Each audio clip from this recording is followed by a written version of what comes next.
I got cheese In curds. the group, I presume? No, I just have my personal page. Okay. Because then I can share it to the group and I can share it to Facebook like Yeah, live so group. he's, And I'm just talking and I'm live. Yes. All right. So this is yes. We got sound.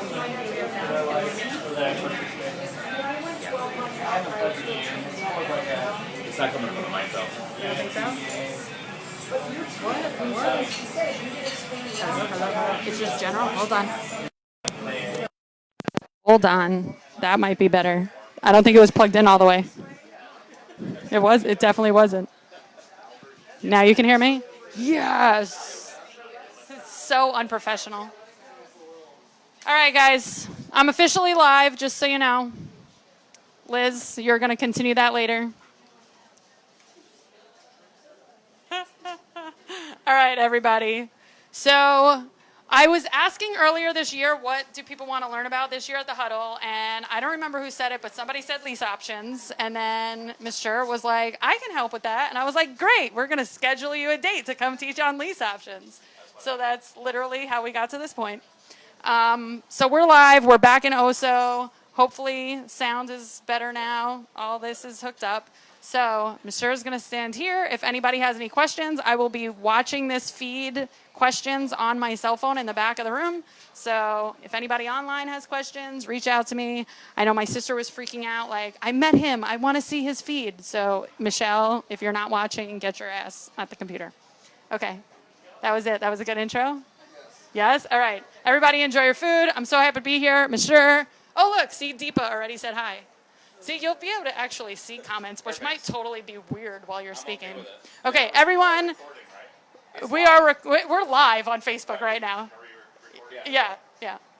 So, everyone, please welcome Mr. All right.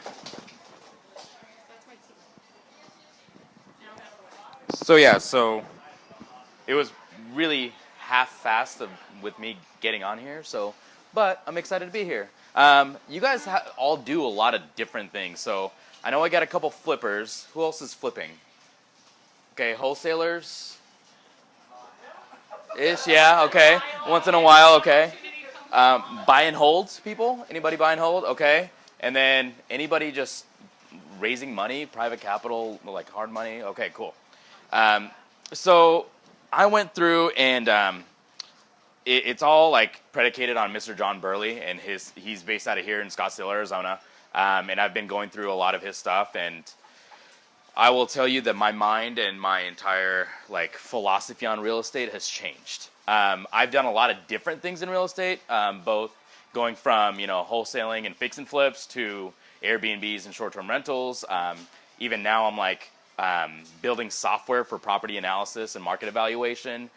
So I got really nitty-gritty on the analysis paralysis side of things. That is not the case here.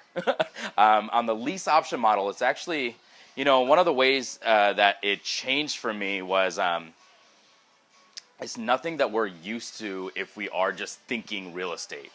When we're raising capital, we don't actually talk about real estate for the beginning portion of the conversation. And if we have to, then I'll literally, I'll draw a house and we'll go through that portion of it. But raising capital, actually, I don't know if you guys have noticed this, but real estate really doesn't have anything to do with real estate. It's kind of just a byproduct as the vehicle that we're using to either make money or make cash flow or whatever the case. Real estate is just an asset class, and you can do kind of the same thing with any other asset class. Does that make sense? And so that's kind of the shift in mentality in that portion. So I'll talk about a little bit about how the conversation of raising money that we do, and then also how we kind of structure the lease option model based on that.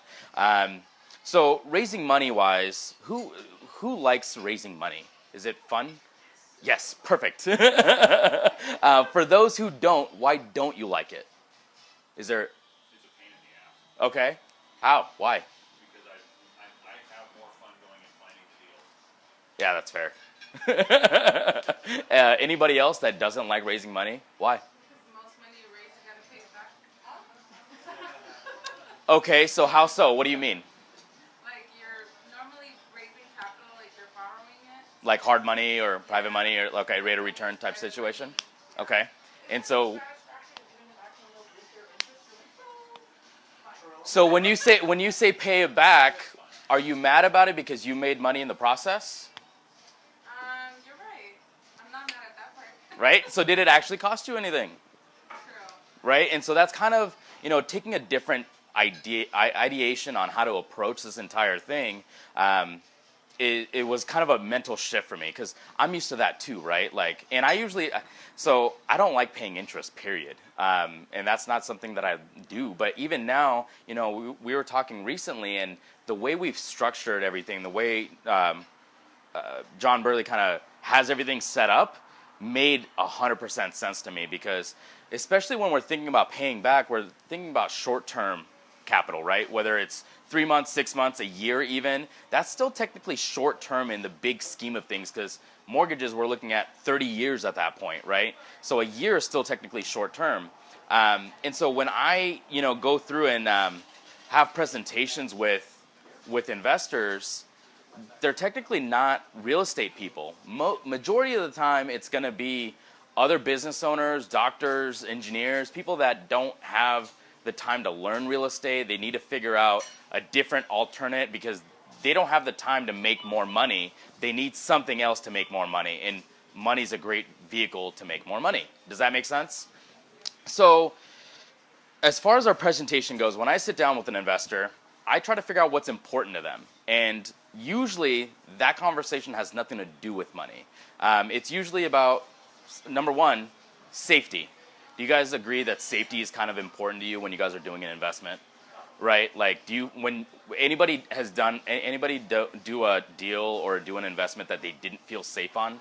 How does it feel? It's not fun, right?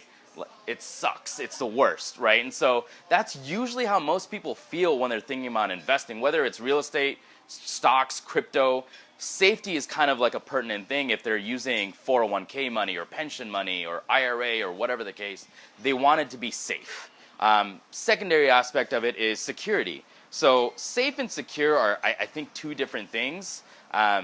Security just kind of gives you that bubble feeling, knowing that there's other options available. There's something that we can do regardless of what might happen, like a COVID, for example, right?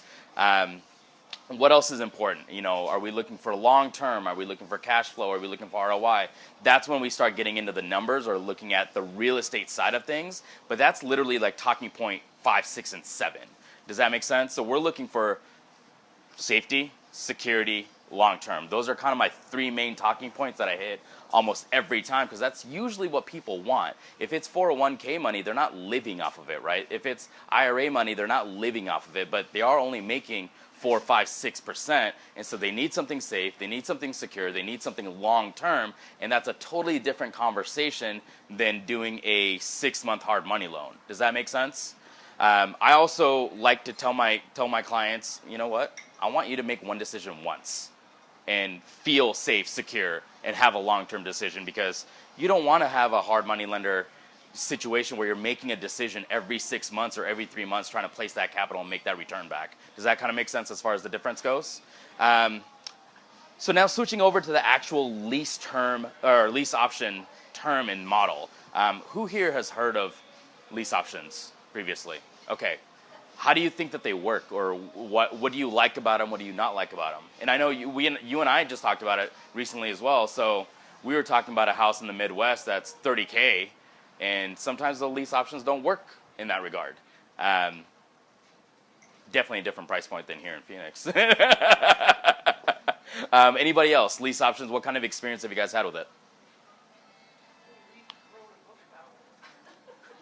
Fair? Tax advantages. Yeah, absolutely, right? And I didn't even get to that talking point. But yeah, that's another advantage is taxes. One of the things that caught my attention for lease options was I think I realized that this structure took away most of the problems that we generally have to face in real estate. For example, flippers. Rehab, when you open up a wall, is it fun when you find something else behind it, right? It's generally not the case because it adds to your rehab budget at that point, right? So on the lease option model, we don't do a lot of rehab. It's kind of, a bare minimum, if that, because technically we're putting homeowners into the home. why would we rehab and pick your daughter's wall color, right? You can do that. It's your home. And so rehab is very minimal in that regard. For buy and hold investors, what's property management like? Are they fun to deal with most of the time? Yeah. Why is that? They're completely adversarial because they don't make money technically on your 10% fee. They're making money on the fees. They're making money on the calls. They're making money on turnovers. They're making money on the spread of rehab after a turnover, whatever the case. That's adversarial to you as an investor, to how you want to make money versus how do they want to make money. Does that make sense? And lease options, well, I'm putting the homeowner in the home. It's your toilet. Have fun. Right? You don't have to call me because you're not going to call Bank of America the same way. You know what I mean? So it takes away that property management piece of it, but also not just the problem of it, but it adds to your bottom line because you also don't necessarily have to pay a property manager in that regard. Yeah. People are getting food. There's some. Yeah. Can you guys hear good? Okay, cool. Ooh.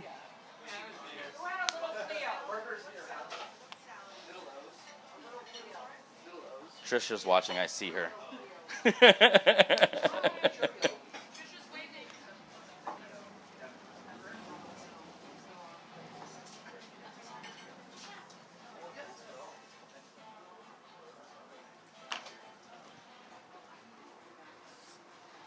I told you guys I'll draw the house.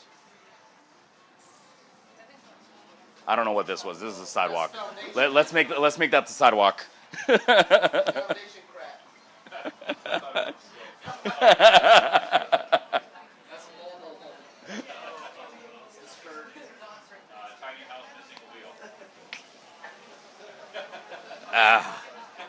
If I oh, those look good. Just doorknob. Oh, the door right here. Okay, I got you.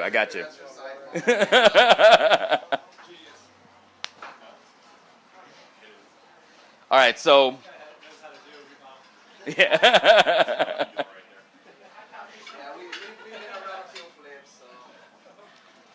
So we'll play this game on an example here. Let's take a purchase price of $400,000. Which is typical in Phoenix. Yeah, that's about right. I should probably, yeah, you guys can see that. Okay, cool. So let me backtrack then. To that point, is it still that cheap? So what kind of houses are ideal for a lease option? That's a great segment of conversation, right? And so one of the ways that he says it is it's middle of the road neighborhoods, middle of the road people. If there's any type of running in the neighborhood, it's either too bad or too nice. Because if people are running with purses and bags, then it's too bad. And if people are jogging, it's too nice. We want normal people in normal neighborhoods. Does that make sense? We want. You got a rubber. So yeah. But that's one way to figure out what kind of neighborhood we want to be in, like a normal B-class neighborhood where people are normal working class citizens, right? That kind of defines where our price point is based on what market we're at. So anything kind of near 10 to 15% of the medium income or medium house pricing in that regard. So here, yeah, I would say 400 seems about right. When you get down under 300, then we're kind of losing track there unless you're finding good wholesale deals. But anything under 250, now it's a whole different C-class market at that point. Here, yeah, something like that. And so we also don't want to deal with A-class properties. That's a whole different market. There's a whole different mentality of people and the buyers that are there. It's a whole different philosophy and everything else with it, right? And so we want normal people in normal houses and normal neighborhoods. They might still lease option because they might be cash heavy and credit poor. So they need to be there. But is that A-class mentality the same? There's less of those around. Yeah, there's also less of those around. But they're going to be most likely really high maintenance as well. And so that changes in philosophy on how they approach the entire thing to begin with. And then on top of that, a lot smaller market of buyers and pool of buyers at that point. So that's where, we'll stick with a 400, kind of right in the middle. Maybe it's a little bit high on that end, but the market. So if I gave this talk probably a month later, it'll probably be right on point. But on a $400,000 house, down payment, we're looking at what, 80K? And then PITI is right around 2,000. Don't want to check that. I'll check that too. Just let It's everybody close. know what PITI is, just in case there's somebody listening that doesn't know. Principal, insurance, taxes, and interest, or principal and interest, taxes, and insurance. They're all in there. It's all part of it. So right at 2,000. On a $2,000 property, or on a $400,000 property, rents could anywhere be right around 3,000 at that point. Rent is a little bit different if you have the ability to purchase the home. Does that make sense? So now you are no longer a traditional renter, because the lease option, you have the option to buy, which makes you now the homeowner. That additional option allows you to put in an additional premium, both on the front end as far as deposits and down payments go, but also on the rental side as far as the payment on the monthly. Does that make sense? Because at the end of the day, you'll have the option to purchase that property. So now, just paying for that option alone above and beyond the market rent. What did I have? Does any portion of the rent go towards the purchase price? No. The question was, does any portion of the rent go towards the purchase price? And no, it does not. Neither does down payment or the security deposit or anything else. They're completely separate. So even the paperwork is actually separated. So the lease is one set of paperwork, and then the option to buy is a whole separate set of paperwork, and they're separate. So yeah, great question. So on a rent, we're looking at $3,500 a month. If we're at $2,000 for our PITI, which is our expense, we're looking at $1,500 a month. $1,500 a month. Let's do that by 12. What is that? 18,000? Yeah. Solid deal so far, right?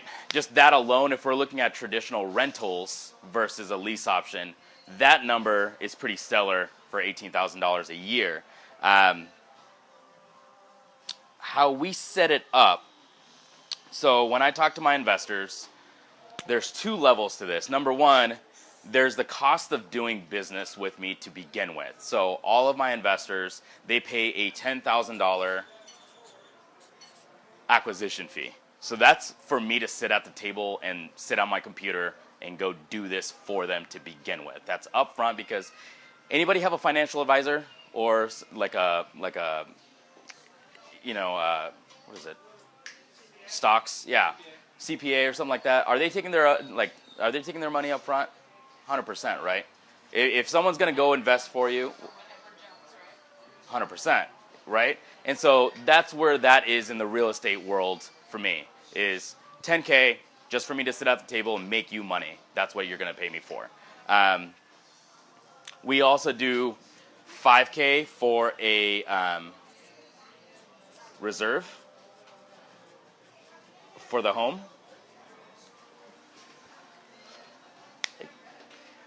So those two things are just the cost of doing business alone. That won't come into what our returns are looking like or anything like that, because technically Wall Street doesn't take these into consideration when you're looking at your rate of return either. And so if we're going to play a Wall Street game, this is an easy conversation to have, because we're going to do apples to apples. If we're looking at now, we have this $80K down payment. Closing costs, we'll put about $12K.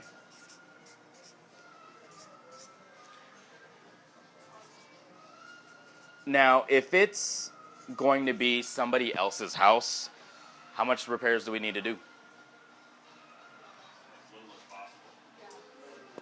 As little as possible, right? And so maybe a little bit cleanup, making sure that it's livable. So, when we're looking for deals from wholesalers or anything like that, we're making sure that the big ticket items are taken care of. Roof, AC, plumbing, electricity, like those are the main situations. But anything lipstick, cool, go with it. Because paint, flooring, anything like that, they're going to change it. And actually, I had a house that we did as a flip, and I remember we sold it, and the day after I went to go drop off the little garage opener, and they were ripping out the carpet. So I'm like, yeah, lesson learned, because you know what? My choice of carpet is not their choice of carpet. Does that make sense? So yeah, as far as repairs go, we won't put any. We'll assume that at $400K if we're buying this house, because a lot of these homes we can buy off of MLS. And so off of MLS, they're already rent ready. They're not necessarily needing a lot of rehab in that regard. So we won't do any rehab for that aspect of it. Okay, so wait a minute, I have a quick question about Sure. So you seriously, you won't do anything, you won't fix up the house because you give them that option, obviously, to go and do what they want in there because it's going to be there. So Yeah. Because if it's bad carpet in there, what are we going to write on the ad? Right. It's a carpet special, right? It's a carpenter special. If it's bad paint in there, what are we going to write on the ad? It's a painter special, because these are normal working class families that have those types of people, because that's what they do for a living anyway. So you won't fix it up that way at all, but if it's electrical, plumbing, Then we'll take a look at it. Yep. Anything that's livable. So yeah, if the AC is not working in Arizona, yeah, that's a problem. We'll have to take care of that, right? Electrical, roof, anything like that, like major situations, because we're making long-term investments, right? And so those are things that we want to be able to address in the long-term aspect of things anyway. Anything beyond those big ticket items technically are short-term, and essentially are duties of the homeowner at that point. What about like the actual like countertops, appliances? Not talking about just carpet paint, but like they're Livable. Nope. it's Yep. fine. It's not my problem. Because it's theirs. It's their home, right? And so if you were going to go buy a new home, you would do that anyway yourself. Do So you have to provide all the appliances? no, you don't have to. And for the most part, they're going to buy their own anyway. So appliances and countertops and what that looks like. Yeah, I didn't know if you have to provide all the appliances or I think just a stove and like Yeah, what the necessities are. for like a regular. Yeah, so exactly. they can buy their own fridge. But keep in mind that they're homeowners now. They're not just renters. And so even in the selling process, come to the house, take a look around. Can you afford the down payment? Can you afford the monthly? Do you want the house? Those are the three questions. Anything outside of that is irrelevant to me. Does that make sense? okay, so when you use the word down payment though, if we're buying it and the lease option makes sense, so are they not getting a down payment, they're getting an option? No, they will be paying a down payment. So the option fees, or the executing the option is later, right? And so we'll do a 5, 7, or 10-year option, and that happens later. But up front, they're paying a down payment just to have. Nope. Yep. Or a deposit, yeah. So it's different than the option fee. Correct. So the deposit's then just renting it, right? So you've got the rental contract, they're gonna come in with the rent and the deposit to rent it. Mhm. And then they're gonna do the option and the option purchase. Mhm. To purchase the option. Wait. One more time. So you've got your rental contract, they're coming in with their deposit for the rent, right? Right. So if it's 3,500, they're coming in with like, I don't know, $7,000. Yeah. So we'll do for a house like this, we'll do 4,900 down, and then we'll do first month is 3,500, and then we'll maybe do a $500 security deposit. So that's what you're terming as the down payment. Correct. For them to get into the home. Not go towards the purchase price of the house. Correct. So that's the rental deposit. Correct. Okay. See another hand? Okay, so in this situation, Mhm. there's no credit check, right? We still do a credit check. Yep, we still do a credit check. We call it a easy qual. So what he told me was, even before, they used to do like no qualification. Then they realized if they write no qualification, then they're not even allowed to check for IDs, and so they made it easy qualification. But yes, we do still check credit. We'll still call references. We'll call landlords, anything like that, previous landlords or anything like that. So they still have to go through a traditional like application process, and then they still have to kind of get approved in that regard. You have another question? Yeah, I think I missed it, but how did you come up with the 4,900? Standard. It changes based on the market, based on that purchase price. So if we're in a market that's 200,000, then this might go down to 3,900. If we're in a market that's less than that, it might go down to 2,900. But this is kind of the standard down payment rate that we've been going with in that regard. But on your down payment, you can ask whatever you want. Technically. Yeah, technically. It just has to be, I mean, it doesn't even have to be reasonable, but we want people to be able to afford to get in there. But technically, if they don't have this money up front, then they don't necessarily aren't prepared to be a homeowner to begin with. Because that 400K, you're typically around your middle class. What do you want to say? Around the middle class, right? For 400K, because anything below there, between your like 250,000 is your Section 8 kind of housing. Yeah, anything 250 and under, I'd say. Yeah, exactly. So you're right in the B neighborhoods. Yep, absolutely. So, Mr. I have heard people talk about an option fee, but you're not showing an option fee.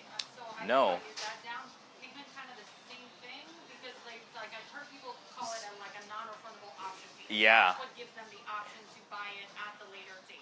So the contracts basically take care of that because there's two separate contracts as far as the actual lease and then the option to buy. The reason that they don't mix the two is because it gets construed as a sale at that point, and that changes the tax benefit. That changes what you're able to do, especially when you're dealing with subject to or seller financing or things like that. That changes all of it, and so that's why we have it as complete separate things, and none of this stuff goes towards the purchase price of the option. Does that make sense? And so they're totally two separate ordeals altogether in that regard. So this is also like in the lease paperwork. Exactly. Yep. Okay. You had a question as well. As far as the buyer, regular people, regular homes, regular neighborhoods, working class citizens that need a home that might be, if they can't qualify, especially with the FHA right now, they're based on appraisals, and are we selling at market price right now? No. So FHA, they're getting shut down left and right. So people feel like they can't buy a home. They'll never be a homeowner unless this kind of situation arises, because they're getting beat up left and right at that point. Not just FHA, but people that have poor credit as well. So, if they have a 600, 580, now we're kind of coming to the threshold of FHA. And so, yeah, those are exactly the type of people that are in normal neighborhoods, normal people that are looking to have their forever home and be there for the rest of their lives, but they just are getting shut down left and right. Would it be wise to offer some sort of credit repair? Yes and no, but now you're mingling your interest for the person that's in there versus your interest to the investment side of things. So that's the only reason they don't do it that way, because I asked that same question. So yes, you're giving them technically that time frame between the option. That's the time frame that they need to prepare themselves to purchase the home, because otherwise they would have never had that option to begin with. Does that make sense? Was there another question?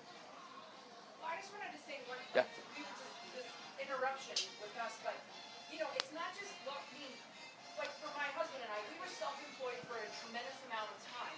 Yeah. We didn't necessarily qualify for loans, for standard loans, conventional loans, because it's just and so that's what you were saying. Eddie doesn't, but Elda does, but that's why else. I mean, it's sure you can be Class B, but that's why this is great. Go for that model, but it can go for anything because people don't necessarily have the paperwork and the stuff that a conventional loan wants Right. to have, and they can still do that. So there's still good. I mean, there's still options out there. Yeah, and to that point of, A-class properties, there's still people in the neighborhoods that are in A-class neighborhoods that have the money but are self-employed or whatever the case. that they need a different type of avenue to get to it. Does that make sense? The time frame you're writing these in? 5, 7, or 10 years. Oh, okay, that was it. Okay, one more thing. Sure. That Elva just asked about, though, the difference between a lease option and a lease to own. Same thing. Just So, but a lease in to in a own- rent to own, it's kind of the same but principle. If some of the money every month is going towards the purchase price of that home, isn't that a little stickier than? Well, so that's different because technically that changes the legal aspect of things, because now you're mixing the two, and it's counted as a construed sale. When I do it this way, this sale doesn't happen until 10 years from now. Does that make sense? Yeah, so that's what I wanted to. Yeah.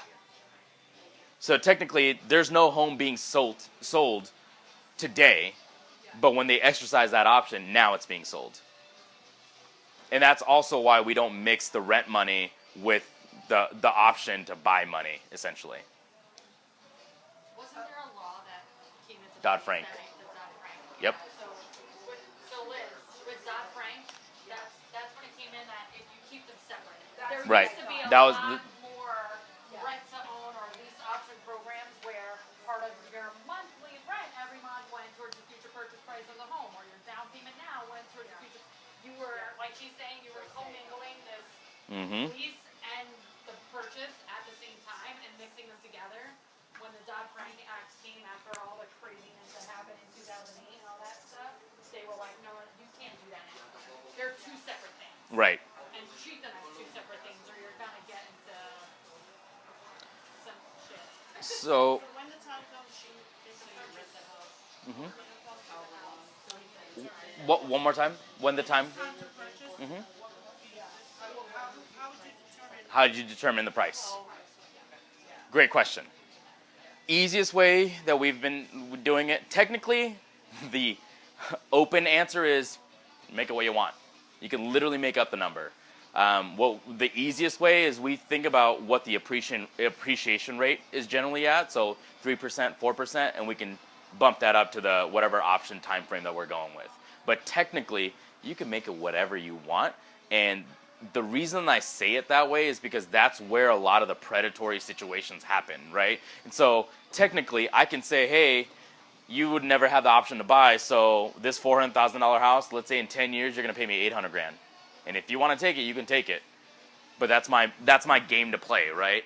But that's where those predatory situations come into play. And so that's why we take an average of the appreciation. And let's say, like, cool, would you agree that 3% is an average appreciation rate? And let's just go with that number. And there's a risk both ways. Keep that in mind, because imagine 10 years ago, so I haven't had an option buyout yet, right? But if I had one 10 years ago and they were going to buy out today, would you guys agree that there's probably a spread that they're going to be able to make on that house? Right? Like Nobody expected a 30%. nobody expected a 30%. So the question at that point is, are we putting ourselves at risk by not being able to capture that equity? Well, technically, we've already captured our equity, and we've already had all of our advantages all up front built in, that it's almost an advantage for them to have that equity, right? Like, it's a win-win-win scenario at that point, and so I'm all for it. So if you can make an extra $100,000 because the market appreciated by 30%, cool. Like, that's no problem to me at that point. So you're not predetermining the price. We are, up front, day one. If it's 400 and I'm gonna buy it in 5 years, you're gonna give me a price of Yeah, for maybe 3% a year. Yeah, 3% appreciation. That's where That's where I can sleep at night, right? And so, like, again, going back to, you can technically make up your price. Yeah, 3%, 4%, depending on the area. contract in the beginning. Correct. Yep. In the option. In the option contract to buy, yes. Correct. Question? I feel like I missed one. Okay. So now let's. Sleep at night at 5%, Liz, just so you know. Just in today's market. But literally, what you just said was that's exactly what's happening right now with this business. This business model is phenomenal. But who knew it was going to go up to 33%? And so now you want to hope your homeowner doesn't take the option. But if they're smart enough to, because they realize, oh my God, I just made bank, then they should. But again, it just depends on within their knowledge and whatever else. Well, and where is your heart in the right place, right? And so, I mean, it's not going to go up 33% every year, so Yeah. we're all going to come back to a level of normalcy. right. And so I always say, like, it does go back to, you know, integrity, right? And honesty, because to be honest, we can play, as real estate investors, we can play whatever game we want. It's our game, right? But to have integrity in the game and being able to still make win-win-win scenarios, that's really where we're able to grow our business with being able to sleep at night in that regard. Can somebody do a lease option, execute the option, but then put it on the market, sell it, do a double close, pay you, take the Yeah, cash? yeah, absolutely. Yeah, absolutely. And it could be a wholesale deal or whatever, because technically, yeah, it's their option at that point, yeah. However it gets executed. So what I did here was I took this 92K, which is this part here. So this was 92K. This upfront money from the seller, or from the buyer, sorry, was 8,900. It's supposed to be 83 and 83,100. I just rounded to 83, so I rounded down. That is the total money in, because we would have gotten this as soon as we got a resident in there, right? Does that make sense? You guys follow? Okay, cool. So then, as far as coming up with our rate of return, we're at $18,000 a year divided by 83. 18,000 divided by 83,000.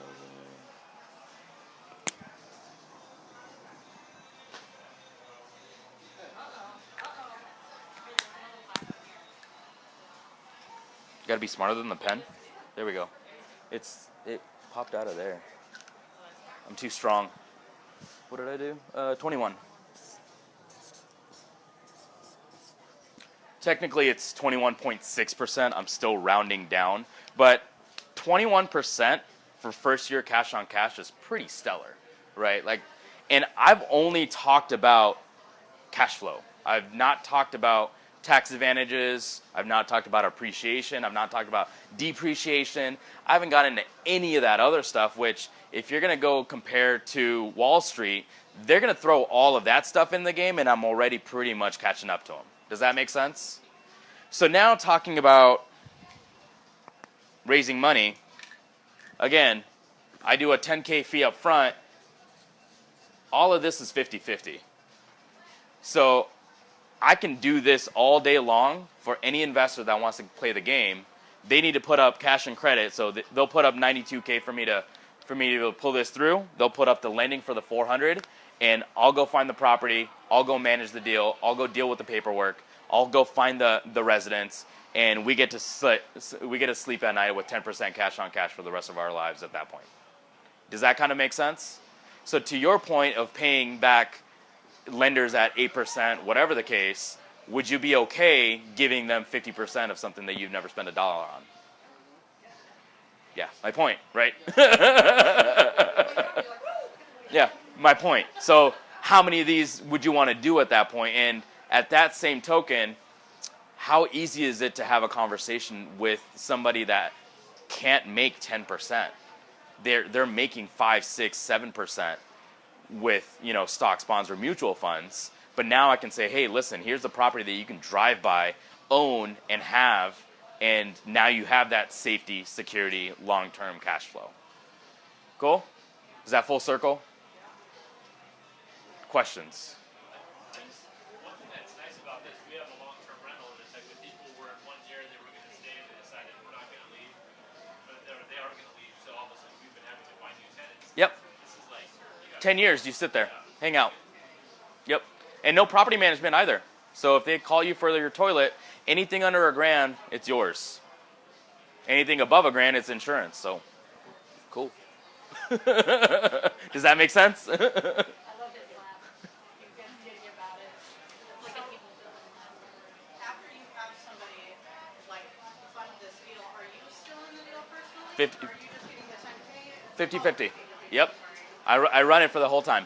Okay. So you get to cash your check at home, and that's it. So does that still leave the 20? No, because we're splitting this at half. So we're at 10 at that point.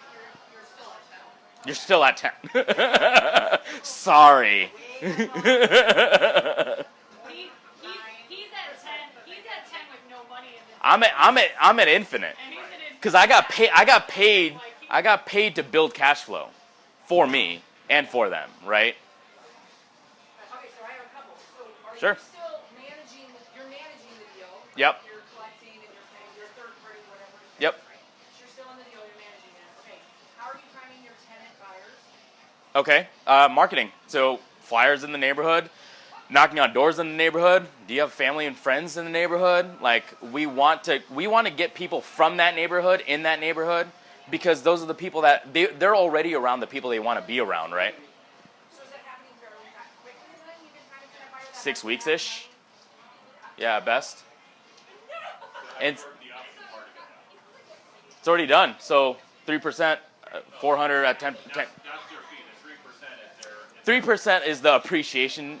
Right. So they have a fee to execute for the option, right? No, so I can't do the math on what 3% is at 10 years, but I know that. So that's building in what you're going to. 3% on the 400,000 is going to be their purchase. is the purchase price. But do you have a fee for them to? It's already have here. the option? Yeah, it's already here. Oh, so I thought that It's was already the no, rental contract. no, it's already built in. It's the lease. It's the lease contract because there is no rental contract, right? So it's already built in because it's above market rent and they have a higher down payment. Because for this scenario, I would say maybe 3,200 would be traditional market rent, or maybe 3,100. Usually we can go anywhere from $200 to $500 above market rent. How do you determine if you want to go five, like you said, 5, 7? Based on the neighborhood, based on the market, based on where they're at. Yeah, Okay. yeah. I think so. A lot of the questionable calls we say goes to business common sense. What makes sense for the business for it to make sense? Are you keeping that, you're never raising the rent of the mortgage? So this is only day one. We are still raising rent. So yes, this is the bare minimum that we're pulling through. So we're not talking about raising the rent $150 per year or $75 for the next year, so on and so forth. So if we're adding that stuff up, we're killing the game over the 10-year long haul. Does that make sense? Are you telling them that ahead of time? Because again, they're the owner, they're going to be the owner, so. Yeah, it's an expected market variable. Yeah, 100%. If you've ever owned a home, if you've ever rented, you kind of know that market. But when you get home. Yeah, but it's in the contract. Yeah, it's still in the contract. It's still in the contract. $75 increase Yeah, 100%. And then you can tell them about the percentage of people that actually execute on that rent and purchase. Because there The are, actual lease option purchase. Yeah. I mean, what is the percentage of that actually close? Because I hear a lot of people walk. A lot of people do walk. But the whole goal that we want to set up, again, going back to integrity, is we want to build a scenario for them to win, right? And so even if it's the case of, hey, do we need to help fill out COVID paperwork at that point? Like, we'll try to find you money in that regard. But yeah, we'll try to do whatever we can to make sure that they win to an extent where it's not going back to like building and helping them build their credit. Like that's up to them at that point, right? But there are still a lot of people that do cash out because they've had 10 years to do that. Ideally, hopefully. Okay, so then let's take a look at what happens if it's the losing theory. What happens if they don't cash out? You walk away with their 10 grand, Or you can re-sign. and you get to redo it. I just do this all over again. Yeah. Yeah, that was it. So if they buy the house, I win. If they don't buy the house, I win. You let them do it earlier if they want to? Sure. Yeah, like if they're like, oh my God, I'm great, I'm 40. Yeah, they won the lottery and they want to pay it off. Okay. Again, win-win-win scenarios, right? It doesn't hurt me at all. What if they're in the house and they need to move across the country and no longer want to be renting the house? Cool. Have a good day. Yeah, wish you the best. Yeah. Or, let's say going back to COVID situation, they can't pay for it anymore. Listen, I get it, right? It's hard for everybody. How about this? I'll give you $1,000 for you to move your family out of here and go get them to a nice, safe place that you can afford. Just give us the keys back and we're good. I don't want to evict you. I don't want to do any of that. Here's $1,000. Go take care of your family. Because I know you can't afford it, so I know you're not going to afford last month, and I know you can't afford next month. There's no point in keeping this pain point going. So here's $1,000. Go find your family a new spot. take care of yourself. Your stuff that you're doing on MLS too, so you're getting Yeah, you can find them on the MLS. Yeah, absolutely. Yeah, absolutely. And it's easier on the MLS because they're ready. yeah, they're ready. Yep. And in this market, are you still doing all right with that? Yeah, because the argument there is, have the rents gone up with the market? So we can't look at it one-sided, right? Are you guys using a real estate agent? Yep. Yep. And wholesalers and anybody else. If anybody else wants to sell me a house, I'm cool with it. Do you have very specific neighborhoods that you target? Yeah, so we look at West Phoenix for the most part, just because that's been his. Like Glendale? Yeah, Glendale, Peoria, that's been his area of expertise. So we're like, I don't want to reinvent the wheel. Yeah, I started looking into Mesa a little bit, but even then, it's almost easier to just have like pounding those specific zip codes at one hit. Apache Junction's really good for that too. I saw Apache Junction too. They are, yeah. Yep, and it's growing out there Oh yeah. for sure. Right, Queen Creek is almost like, yeah, exactly. Now we're bumping up a little bit, and that will be the difference. I want normal people in normal neighborhoods. If there's any running going on, I don't want it. So you don't charge a fee for them to have the option. Nope, it's already built in here. Part of the deposit. Yep, Okay.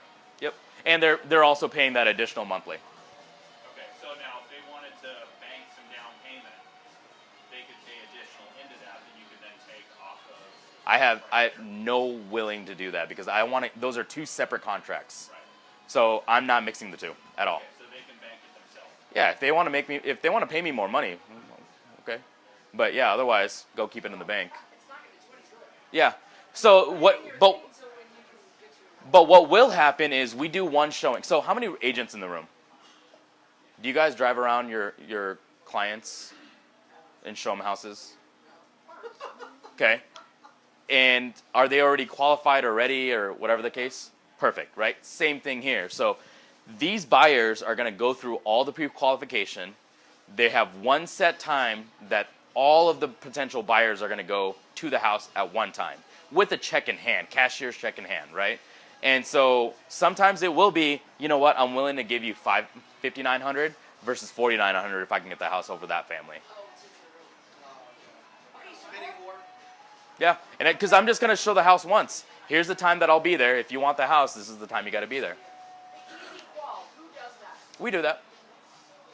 Okay. I mean, third party credit check and background or whatever. That's what I'm saying. Yeah. So you're still giving that information. Yep.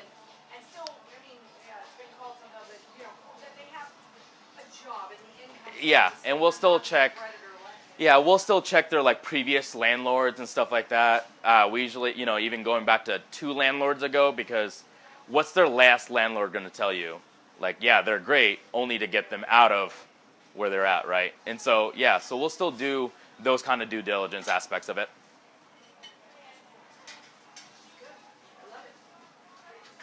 Yeah. Anything else? Is that? So keep in mind that this is only one pathway of revenue between all of it. Like, this is just one way of making money. We didn't go through the raises every year. We didn't go through appreciation. We didn't go through depreciation. We didn't go through tax benefits. We didn't go through any of that other stuff. And that just keeps adding on and on and on to this 21% number. So at the end of the day, this 21 might turn into 35 at that point. Cool? Was that it? All right.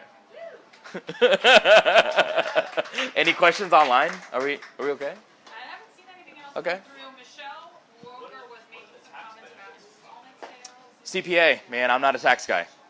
I just say, hey, yeah, this is what I got. Go do that. But there are, depreciation. What is it? Section 179A, 199A, or 179A and 199. Yeah, but that's not my language. Anything legal? Not your love life? No, anything legal and accountant wise? Nope, I don't want to deal with it. Hey, we have a big guy though, so you can talk to him. Perfect. All right, you're awesome. Cool. All right. Thanks, guys. For sakes of live, I'm going to stop the feed, but you guys can obviously ask whatever you want. Yeah. And no one online heard that. All right, peace out, guys, online. My sister made it. Hi, Michelle. Michelle, so see, this was the only other question. Yeah. So let's see, can I scroll through? Installment contracts allowed in AZ? I don't think Dodd installment Fries? contracts are. But for like a general purchase, Oh, they yeah, should I be. guess they should Like be, for yeah. I just think mixing it with the lease. Mixing, that's where the question That's the issue. Yep. Okay, so no. All right, that was it. That was the only thing online. Bye, Aura. Love you guys. Peace out. All right, we're gonna say.